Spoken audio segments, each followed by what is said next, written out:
Dzisiaj chciałam się zająć pewnymi informacjami, które krążą o pastelach. Informacjami, z którymi zwykle się nie zgadzam, albo z których część nie jest prawdą. Zacznijmy od samego słowa, bo to słowo jest, jak się wydaje, problematyczne. Pastel czy pastela? Rodzaj męski czy żeński? Spotkałam się z różnym podejściem, nawet takim, że przy obrazie się mówi inaczej, a przy kredce mówi się inaczej. Więc chciałabym się tutaj tak trochę posiłkować autorytetem słownika wydanego przez Polską Akademię Nauk, który jasno stwierdza, że słowo pastel, ten pastel, jest rodzaju męskiego. Tam jest napisane troszeczkę bardziej szczegółowo a propos tego rodzaju, natomiast dla nas to wystarczy. Ten pastel. Niezależnie od tego, czy mówimy o obrazie, czy mówimy o kredce, czy mówimy o samej technice malowania, za każdym razem używamy słowa pastel. Pokażę Wam na ekranie teraz też taki zrzut ekranu pokazujący odmianę tego słowa dla tych, którzy chcieliby to zgłębić jeszcze bardziej. Przyznam się, że kiedy ja zaczynałam malować pastelami, to też miałam pewne wątpliwości co do tego słowa i sprawdziłam to. I stosowanie tego słowa w formie męskiej przysparzało mi pewną trudność. To wymagało pewnego wysiłku i kontrolowania siebie i tego, co się mówi. Dzisiaj mam nadzieję, że już rzadko się mylę. Nie wiem, czemu w naszym języku akurat to słowo jest takie problematyczne i czasami po prostu nie wiemy, jak się mówi. Ale teraz już wiemy, ten pastel za każdym razem. Takim potocznie panującym poglądem, z którym się bardzo często spotykam, jest to, że malowanie pastelami jest trudne. I jestem przekonana, że część z Was pewnie się z nim zgadza, jeżeli próbowaliście pasteli i było Wam ciężko. Ale ja osobiście z nim się tak średnio zgadzam. Myślę, że jeżeli uczymy się nowej dla nas techniki, to za każdym razem jest nam troszeczkę trudno na początku. Poza tym wydaje mi się, że są osoby, które mają predyspozycje bardziej i lepiej im leżą suche techniki, tak na przykład jak mi, a niektóre wolą na przykład mokre techniki i wtedy ten pastel będzie może troszeczkę trudniejszy. Wydaje mi się, że to wyobrażenie o pastelu jako o takiej trudnej technice wynika trochę z tego, że uważamy, że pastel jest techniką, w której nie da się za bardzo nanosić poprawek. I zgodzę się, że jeżeli malujemy bardzo cienko na tradycyjnych papierach, w taki sposób jak dawniej malowano pastelami, to rzeczywiście ta możliwość poprawek jest dużo mniejsza. Zwłaszcza jeżeli zostawiamy duże obszary w ogóle papieru niezarysowanego, niezamalowanego i jeżeli każda linia, każda plamka musi być we właściwym miejscu, to wtedy rzeczywiście się okazuje, że tych możliwości poprawek jest niewiele. Ale jak pewnie widzieliście na moich filmach, w momencie kiedy używam do pastelu innych papierów, zwłaszcza papierów ziarnistych, które są w stanie przyjąć naprawdę grubą warstwę tego pastelu, poprawki wielokrotne, nawet poprawki są możliwe. Dlatego wydaje mi się, że łatwiej na tych papierach może być malować. Jeżeli nie spróbowaliście, to zachęcam Was. Myślę, że Pastelmat jest takim dobrym papierem na początek, żeby spróbować. Takim poglądem, no może nie poglądem, ale to jest coś, co mi się na początku wydawało, kiedy zaczynałam malować pastelami, że żeby malować pastelami potrzeba mieć bardzo dużo tych pasteli, bardzo dużo kolorów.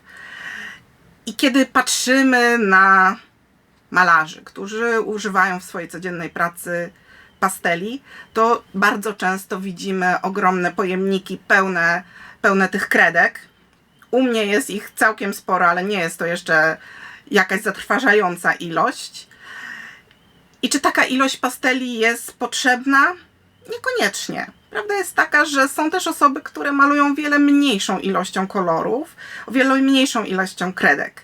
Wydaje mi się, że wszystko zależy od tego, w jaki sposób malujemy, jaka jest nasza technika malowania tym pastelem, jak do tego podchodzimy, jak podchodzimy do kolorów.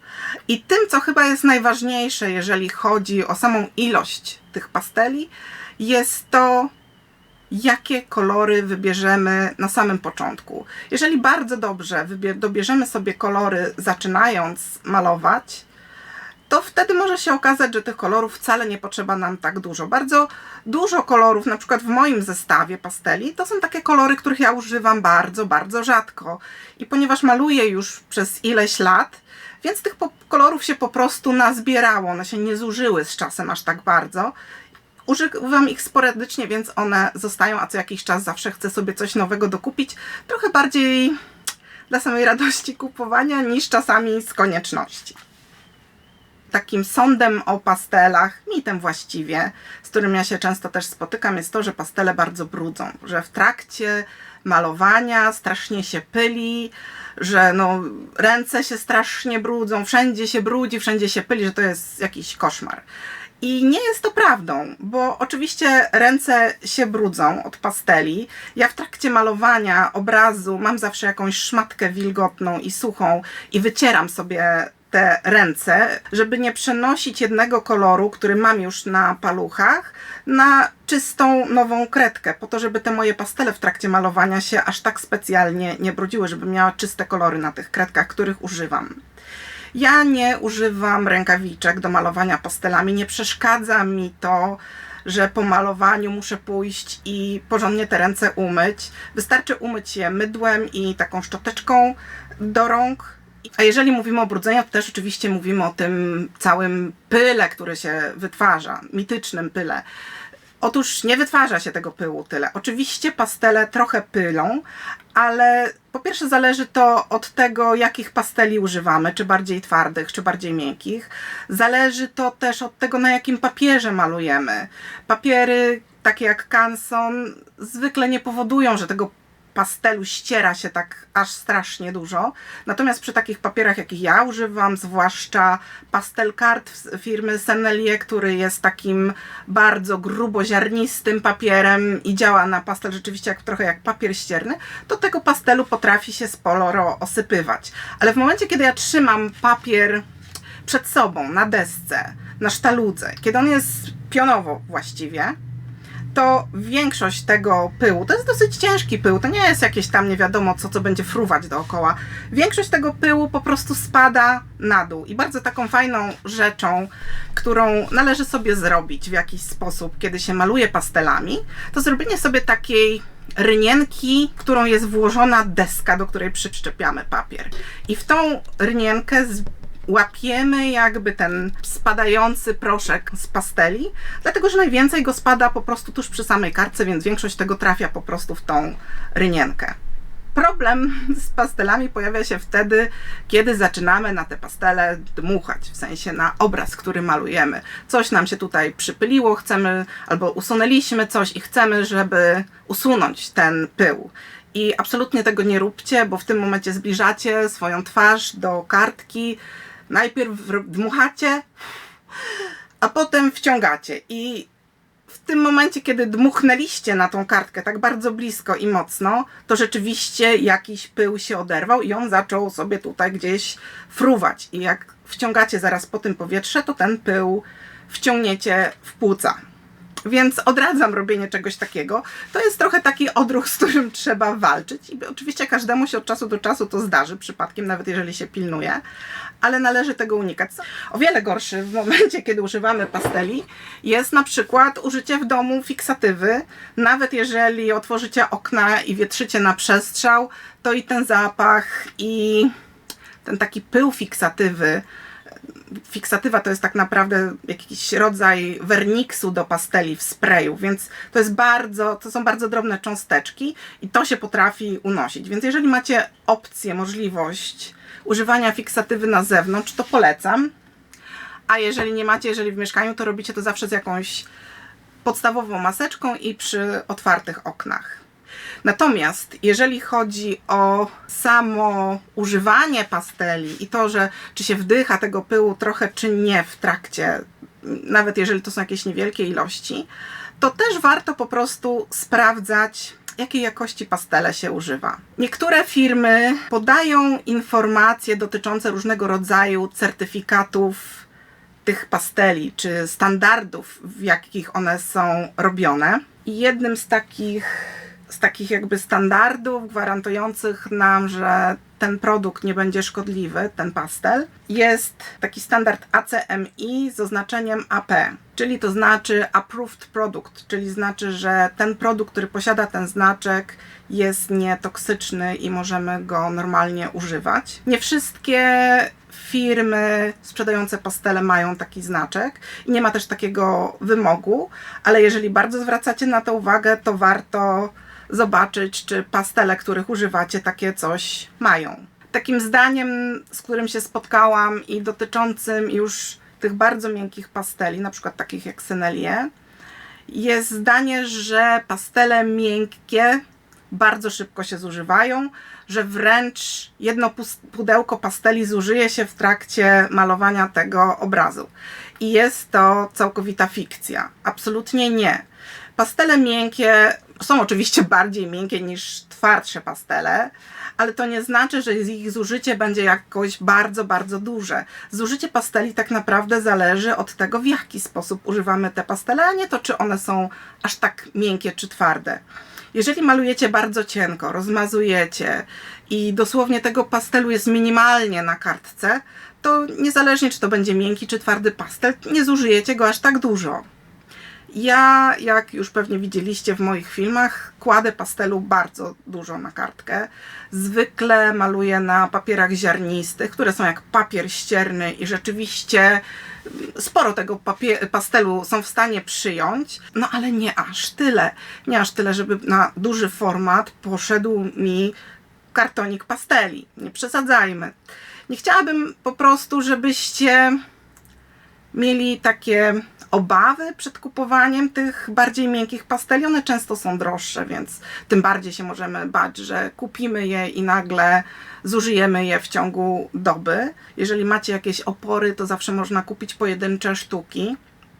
To wtedy nigdy nie jest jakiś taki duży wydatek i zobaczyć, jak się tymi pastelami maluje. Jeżeli zaczynacie malować pastelami w ogóle, to myślę, że jednak warto zaczynać od takich trochę twardszych pasteli, takich jak na przykład Rembrandty, które nie są twardymi pastelami, ale z tych miękkich są dosyć twarde, dlatego że trzeba sobie wyrobić jakby taką lekkość ręki przy malowaniu pastelami, żeby po prostu za szybko tego papieru nie zapychać, żeby nie kończyła nam się ta możliwość dokładania następnych warstw. Jeżeli ja nakładam bardzo leciutko, to mogę tych warstw nałożyć dużo więcej, a o wiele lepiej dozować tą ilość pastelu w momencie, kiedy ten pastel jest troszeczkę twardszy. Dlatego zwykle jednak troszkę twardsze pastele na początek są lepsze, a potem można wypróbować te bardziej miękkie, ale nie bójmy się, że one się zużyją jakoś tak strasznie, bo no, ja bym zbankrutowała, gdyby rzeczywiście tak straszne ilości pasteli zużywały się przy malowaniu jednego obrazu. Przy malowaniu pastelami mówimy też o papierze i spotkałam się z takim podejściem, że papier do pasteli powinien mieć fakturę. I myślę, że to jest podejście, że to jest zdanie, które trochę nas wprowadza w błąd. Bo pastel, żeby przyczepił się do kartki, oczywiście musi się do czegoś na tej kartce przyczepiać, w związku z czym nie może być to super ekstra gładka, taka śliska kartka. Jeżeli spróbujecie przejechać pastelem po na przykład kredowanym papierze, to zobaczycie, że ten pastel się prawie nie przyczepi do tego papieru. On musi mieć coś na tej kartce, do czego się przyczepi. Po angielsku nazywa się to ząbkami. Ja myślę, że dla nas lepszym pojęciem będą włoski, czyli taka jakby mechatość, włochatość tych papierów. Natomiast jeżeli chodzi o fakturę, faktura jest czymś na papierze, co jest spowodowane pewnym jakby wytłoczeniem dołków i górek na tym papierze. Faktura jest taką jakby dużą nierównością papieru. Najlepszym przykładem jest tutaj papier Cansona Mitaine, który jest z jednej strony gładki, a z drugiej strony ma właśnie tą fakturę troszeczkę à la plaster miodu. Taką ciekawą fakturę. I pytanie, z której strony można malować pastelem na tym papierze? Odpowiedź z obu, dlatego że sam papier w sobie jest troszeczkę taki jakby włochaty, nie jest strasznie śliski w dotyku. Jeżeli jeszcze go troszeczkę też przetrzemy papierem ściernym, 100 lub 200, to on się bardziej troszeczkę zmechaci i wtedy ten pastel przyczepia się do tego papieru jeszcze lepiej. Natomiast faktura nie powoduje, że ten pastel przyczepi się lepiej. Faktura papieru raczej spowoduje nam określony efekt, a mianowicie taki efekt, że jeżeli cienko przejedziemy pastelem po tej fakturze papieru, to pastel przyczepi się do tych górek, do tych wystających części papieru, a nie wlezie w te dołki. I jakby wtedy w inny sposób to wygląda. Nie mamy takiego równego, gładkiego koloru, tylko na przykład w takie dzióbki. Wtedy ta faktura papieru bardziej się uwidacznia i można to wykorzystywać, żeby uzyskać określone efekty w obrazie, ale nie ma to żadnego wpływu na to, czy będzie nam się dobrze pastelem malowało, czy on się będzie dobrze przyczepiał do tego papieru, czy nie. Najczęściej mówi się, że pastelem malujemy na papierze, natomiast można też pastelem malować na innych powierzchniach, tylko trzeba te powierzchnie zagruntować w odpowiedni sposób, używając gesso do farb akrylowych. Gesso, do którego jest domieszany albo taki drobny, zmielony pumeks, albo mączka marmurowa. I wtedy uzyskujemy coś w rodzaju takiej powierzchni, jak przy tych papierach ziarnistych. Ja mam tutaj jeden taki obraz. On jest co prawda malowany, o, jak widzicie, na takim grubszym kartonie, więc też można powiedzieć, że ciągle jest to papier, ale równie dobrze mogłaby być to sklejka, czy jakaś inna płyta. Zagruntowałam go właśnie tym gesso rozcieńczonym troszeczkę i z dodatkiem pumeksu, a potem przetarłam to trochę papierem ściernym i jak już było suche i malowałam pastelami. Także w ten sposób można prawie każdą powierzchnię przygotować do malowania pastelami. Odradzałabym tylko używanie powierzchni, które są bardzo elastyczne, tak jak na przykład płótno nie naklejone na nic, tylko samo płótno, takie, które jest na przykład naciągnięte na Blade Ram, dlatego że to płótno dosyć mocno pracuje, a pastele mogą mieć taką tendencję do wykruszania się, zwłaszcza jeżeli tam jest jakiś ruch w tym podłożu. Więc najlepiej, żeby to podłoże było jednak dosyć sztywne i nie wybrzuszało się, nie było takie bardzo, bardzo wiotkie. Spotkałam się też z takim... to muszę coś jeszcze znaleźć, chwila. Spotkałam się z takim zdaniem w internecie, że ilość spoiwa użyta do zrobienia pasteli wpływa na jakość tych pasteli. I zanim na to odpowiem, chciałam Wam pokazać, z czego tak naprawdę składają się pastele. Po pierwsze składają się z pigmentu, czyli tego, co daje nam kolor. Najczęściej w tych dobrej jakości pastelach będą to pigmenty albo ziemne, albo żelazowe, albo na przykład syntetyczne. Drugim takim składnikiem pastelu jest spoiwo, guma tragakantowa, można też na przykład używać miodu. Tutaj mam w tej butelce już roztwór tej gumy tragakantowej z wodą destylowaną i tego spoiwa jest tu naprawdę bardzo, bardzo niedużo tej samej gumy.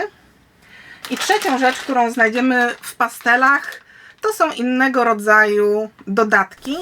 Dodatki, które poprawiają charakterystykę pigmentu użytego, albo dodatki, które są używane jako wypełniacze.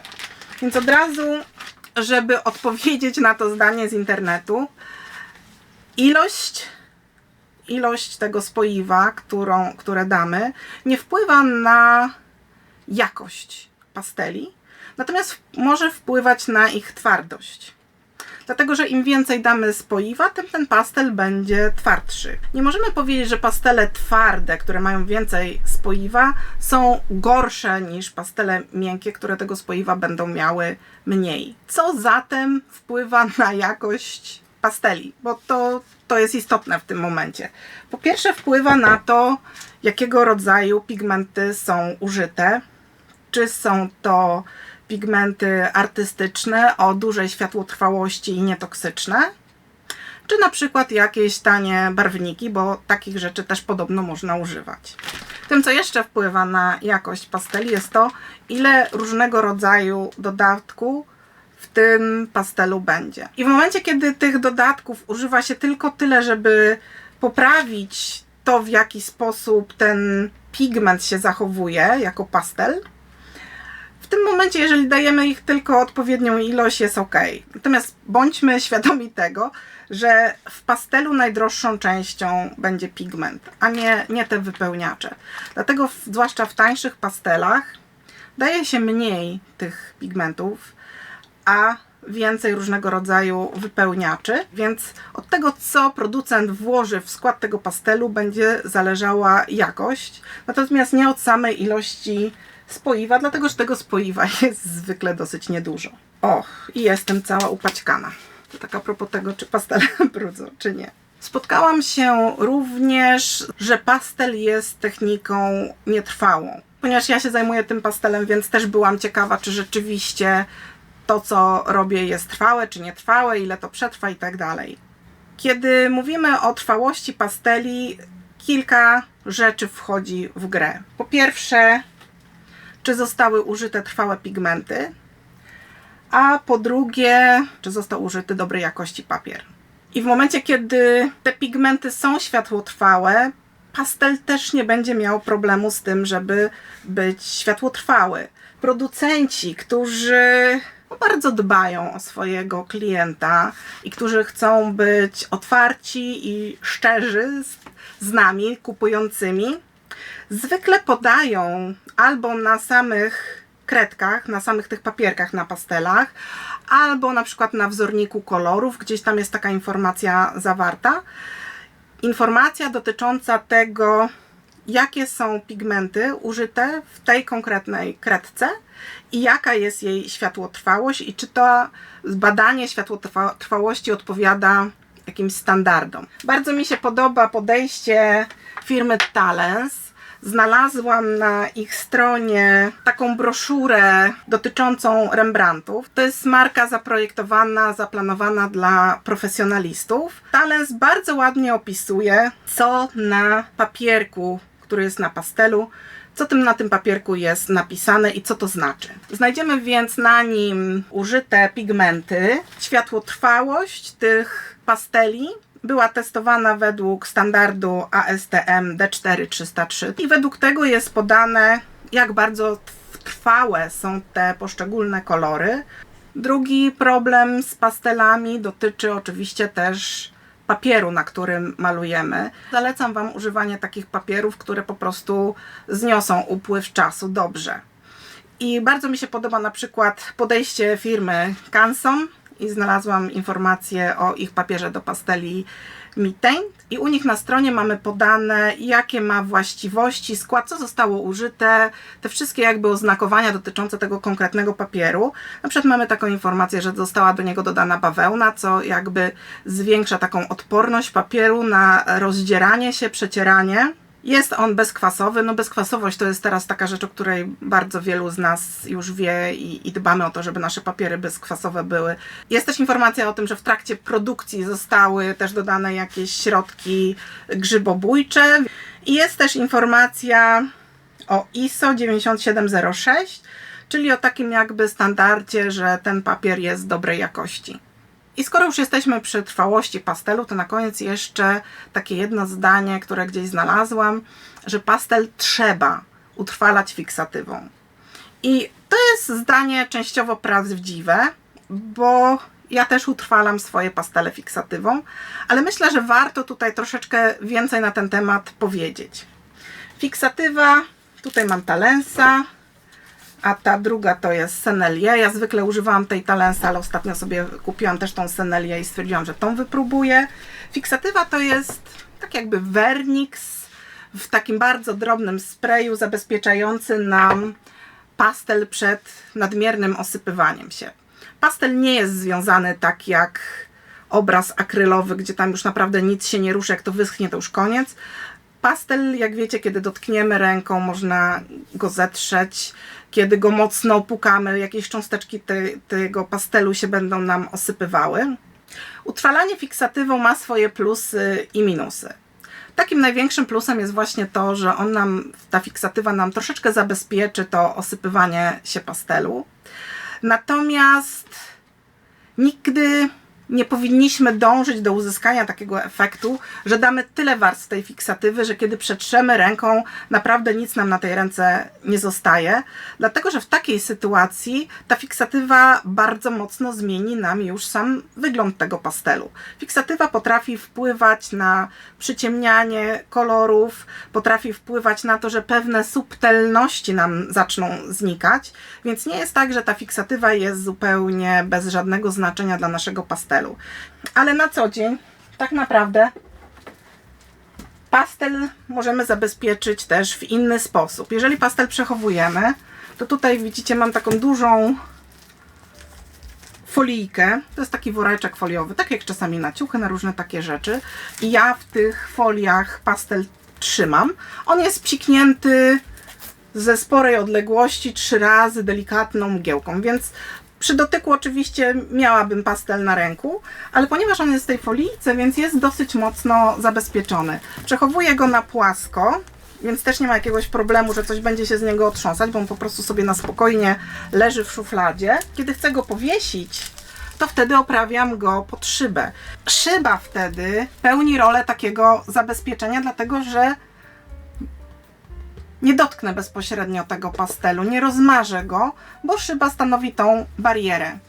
Żeby pastel nie dotykał szyby, więc tutaj daje się taką jakby separację, tak żeby była przestrzeń pomiędzy szybą a samym obrazem. I tu w tym przypadku tą separację tworzy taki kartonik Passepartout. Myślę, że dużo większym problemem przy pastelach jest to, że jeżeli nie zabezpieczymy ich właśnie czy folią, czy szybą, czy... O, jeszcze zapomniałam o jednym. O! Już. Trzecim sposobem, oprócz tej folii szyby, trzecim sposobem zabezpieczenia pastelu jest coś, co ja bardzo lubię i za co cenię sobie Pastelmat, te bloki, bo w tych blokach pomiędzy kartkami do malowania mamy taką dodatkową warstwę. To jest chyba taki pergamin. Nie wiem, jak to oficjalnie się nazywa. Zawsze mam problem ze znalezieniem jakby odpowiednika tego i kupieniem tego gdzieś. W każdym razie te bloki Pastelmat mają to pomiędzy każdą kartką do malowania. I kiedy mamy już gotową pracę, ja na przykład robię to na plenerach, to wtedy możemy po prostu przykryć tą pracę tym właśnie takim pergaminem. I nie będziemy mieli specjalnie żadnej straty, nic nam się na tym naszym obrazie nie rozmarze, więc ten taki pergamin to jest jeszcze taka trzecia możliwość do zabezpieczania. Ciekawa jestem, czy Wy jeszcze się spotkaliście z jakimiś takimi dziwnymi sądami, poglądami na temat pasteli, a może są jakieś rzeczy, które Was ciekawią, nie możecie na ich temat znaleźć informacji. Mówimy tutaj o suchych pastelach cały czas. Jeżeli chcecie, to napiszcie o tym w komentarzach, zadajcie mi pytania, się postaram odpowiedzieć. Jeżeli chcecie zobaczyć z kolei, w jaki sposób układać swoje pastele i w jaki sposób ja organizuję moje pastele, to zapraszam Was do obejrzenia tego filmu. A na dzisiaj to już wszystko i do zobaczenia następnym razem.